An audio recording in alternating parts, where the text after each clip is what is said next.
Ciao a tutti da Mirko, oggi vediamo come cambiare la Jumper T Pro da modo 2 a modo 1 o 3.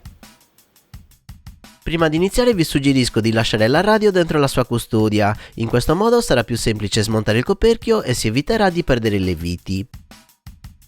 Iniziamo rimuovendo l'impugnatura in gomma e le batterie. A questo punto procuriamoci un piccolo cacciavite a stella e rimuoviamo le 10 viti che bloccano il coperchio. Vi lascio un fermo immagine per vedere meglio dove sono posizionate.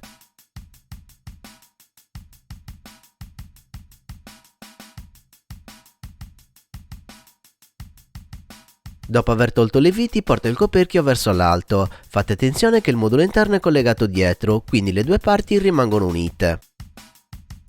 A questo punto dobbiamo invertire i gimbal della radio portando quello di destra a sinistra e quello di sinistra a destra. Ogni gimbal è fissata alla scocca solo con 3 viti. 1, 2 e 3. 1, 2 e 3. Inoltre dobbiamo scollegare i gimbal dalla scheda madre sfilando questi connettori. 1 e 2.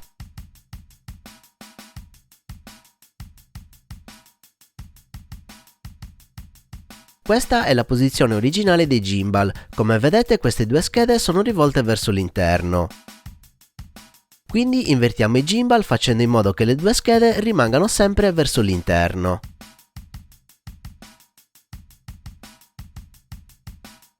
Perfetto, ora che ho invertito i gimbal non mi rimane che montarli in questa esatta posizione. Come vedete ho montato le 6 viti e rinfilato i connettori. A questo punto chiudo il coperchio, rimetto le batterie e l'impugnatura in gomma. Ora che la radio è sistemata posso accenderla.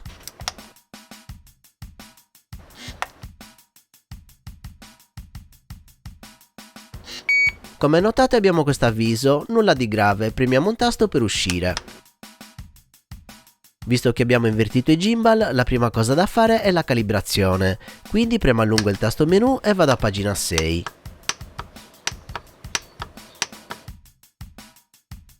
Quindi premo su calibrazione.